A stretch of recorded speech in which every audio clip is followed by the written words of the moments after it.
టీడీపీకి సంబంధించిన ఒక మనిషి గిలుకుపూడి శ్రీనివాసరావు ఏదో ఉంది అతని పేరు. అతను ఒక నన్ను చంపడానికి ఒక కాంట్రాక్ట్ ఇచ్చాడు లైవ్లో.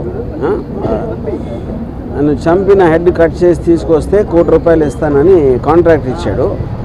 అది ఆ TV5 సాంబశివరావు నివారిస్తున్నట్టు నటిస్తానే 3 సార్లు తనతో రిపీట్ చేయించాడు. అంటే దాని అర్థం ఏంటంటే వాళ్ళిద్దరూ కుమ్ముక్కై ముందే ప్లాన్ చేసుకున్నట్టు క్లియర్గా అర్థమవుతుంది. మూడోది దాని తర్వాత కంటిన్యూ చేశాడు డిస్కషన్, దాన్ని బట్టి కూడా అది ప్రూవ్ అవుతుంది.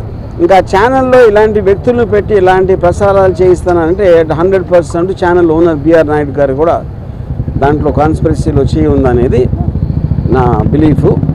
దాని సందర్భంగా అది ఆ కంప్లైంట్ ఇవ్వడానికి నేను వచ్చాను ఇక్కడ డీజీపీ గారి దగ్గరికి. నేను దాసరి కిరణ్ కుమార్ మీ ఇద్దరం కంప్లైంట్ హ్యాండ్ ఓవర్ చేసాం. దానికి అప్రాప్రియేట్ యాక్షన్ వాళ్ళు దాంట్లో ఉన్న అన్ని పరిశీలించి వాళ్ళు తీసుకుంటారు. సో ఇది ఇక్కడ జరిగింది. బెదిరింపులు పట్టించుకుంది. ఇప్పుడు మీరు ఇప్పుడు ఆల్రెడీ తను సోషల్ మీడియాలో నేను చేస్తాను అంటే నేను చెయ్యి అన్నట్టు చెప్తున్నాడు. మీకు మర్డర్ చేయటం కన్నా వేరే వాళ్ళని ఇన్స్పైర్ చేస్తున్నారు మీరు. ఎందుకంటే ఇప్పుడు మీకు కిరాయి హంతకుల వీళ్ళ డబ్బులు ఇస్తే ఎవరు చేస్తారు? కిరాయి హంతకులు చేస్తారు. వాడిని చంపితే ఇంత డబ్బులు ఇస్తాను అని ఎంతమంది ఎక్కడెక్కడ ఎలా ఇన్స్పైర్ అవుతారో అని మనకు ఎట్లా తెలుస్తుంది? సో అలాంటిది మీరు టీవీలో చెప్పించడం కానీ చెప్పడానికి అవకాశం ఇవ్వటం అనేది మేజర్ క్రైమ్ అనేది నా ఉద్దేశం. అది కంప్లైంట్ దాని గురించి. అంటే ఇప్పుడు కూడా చాలా కాంట్రవర్సీలు వచ్చినాయి. ఇప్పుడు కూడా కంప్లైంట్ రామ్ గోపాల్ వర్మ గారు ఇప్పుడు తొలిసారిగా కంప్లైంట్. అది ఎప్పుడు నన్ను చంపడానికి ఎవరు ఇవ్వలేదండి కాంట్రాక్టు. అది తొలిసారి ఇచ్చారు కాబట్టి నేను కూడా తొలిసారి కంప్లైంట్ ఇస్తున్నాను. ఇప్పుడు సినిమా రిలీజ్ అనేది అది ఇంకా కోర్టులో ఉంది. ఆ కోర్టులోది రేపు ఎల్లుండ తెలుస్తుంది. దాన్ని బట్టి ఉంటుంది. సబ్జుడీస్ కాబట్టి అది నేను చెప్పలేను.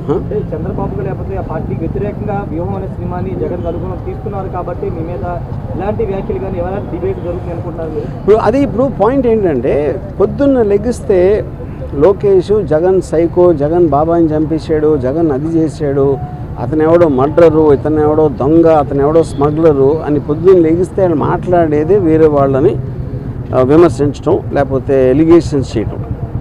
అలాంటిది వ్యూహం సినిమాలో ఏదో చూపించేస్తున్నానని వాళ్ళు ఊహించుకుని వాళ్ళు చేసేదే నేను చేస్తున్నానని చెప్పడానికి వాళ్ళకి అసలు ఏ విధంగా రైట్ ఉంది అనేది బిగ్గర్ క్వశ్చన్. అది వ్యూహం అనే సినిమా ఒక పొలిటికల్ కామెంట్, అది పొలిటికల్ ఒపీనియన్ నాది.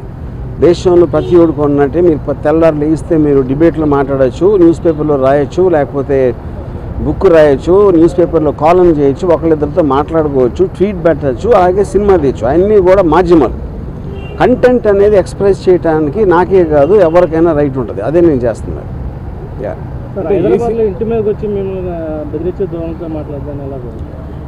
నేను అదే చెప్తున్నా. ఇప్పుడు వాళ్ళకి ప్యానిక్ అవుతున్నారా ఏంటా అనేది వాళ్ళకే తెలియాలి.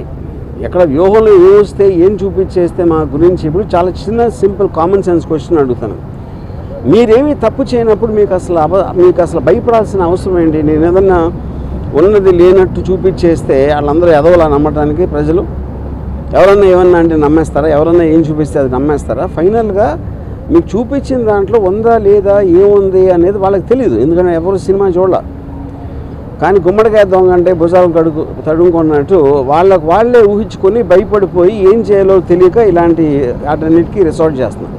ఫర్ ఎగ్జాంపుల్ ఈ శ్రీనివాసరావు అనే అతను నిన్న రాత్రి అన్నాడు, ఇప్పుడు ఆల్రెడీ 24 hours అయిపోయింది, ఎవ్వరూ కూడా అతన్ని కండెమ్ చేసిన పోలేదు. ఎందుకంటే వాళ్ళ పేర్లు చెప్పెడతాను.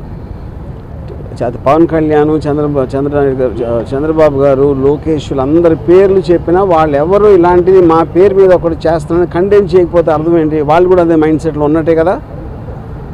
అంటే ప్రధానంగా ఈ సినిమాలో మీరు క్యారెక్టర్ అసాసినేట్ చేశారని ఆరోపణలు. నేను అదే లోకేష్ ఫ్యామిలీ కానీ లేకపోతే చంద్రబాబు గారి ఫ్యామిలీ కానీ మొత్తాన్ని కాదండి. నేను అదే అంటున్నా. ఈ సినిమాలో క్యారెక్టర్ అసాసినేట్ చేస్తాను అభియోగం మీరు చేస్తే వాళ్ళు చేస్తే పొద్దున్న లెగిస్తే చేసేది ఏంటి? ఎవరినైనా కాదు, నేను చెప్పేది ఉట్టి జగన్ కాదు, పాలిటీషియన్ అనే ప్రతి మనిషి కూడా పొద్దున్న లెగిస్తే ఎవరో ఒక క్యారెక్టర్ అసాసినేట్ చేయటమే పనిగా పెట్టుకుంటారు. That is a part of life.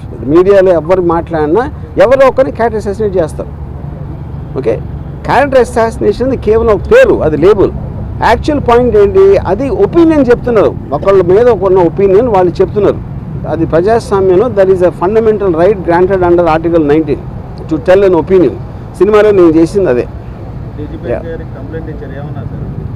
Obviously వాళ్ళ ప్రాసెస్ వాళ్ళ ప్రొసీజర్ ఉంటుంది, దాన్ని బట్టి వాళ్ళు దే విల్ టేక్ యాక్షన్. అంటే ఎవరెవరు ఇచ్చారు? నేను ఇచ్చింది మన Srinivasarao, Sambasivarao anchor, TV5 channel owner BR Naidu, ఈ ముగ్గురు మీద ఇచ్చింది. మరి ఈ సినిమాలు చాలా మంది కాంట్రవర్సీ ఉంటాయి, ఎప్పుడు లేని విధంగా ఈ సినిమాకి ఎక్కువ కాంట్రవర్సీ ఉండడానికి కారణం ఏంటి?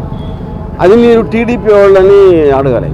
నేను అదే చెప్తాను. కాంట్రవర్సీ అనేది నేను సినిమా తీస్తాను, కాంట్రవర్సీ అనేది దాని మీద అసాల్ట్ అటాక్ చేయడానికి వచ్చిన వాళ్ళు క్రియేట్ చేస్తారు. సో కాంట్రవర్సీ అనేది వాళ్ళు చేస్తారు కాబట్టి మీరు వాళ్ళని అడగాలి. అంటే ఏదంటే మీరు మొన్నటి వరకు క్యారెక్టర్స్ని అసాసినేట్ చేస్తే పర్లా, ఇప్పుడు ఫ్యామిలీస్ని కూడా మీరు అసాసినేట్ చేశారు. ఏ ఫ్యామిలీస్ని ఎలా తెలుసు మీకు? అది మీరు కలగన్నారా, లేకపోతే నా ఇటీవీలోకి వచ్చి చూస్తారా అలాంటి సీన్లు ఉన్నాయని?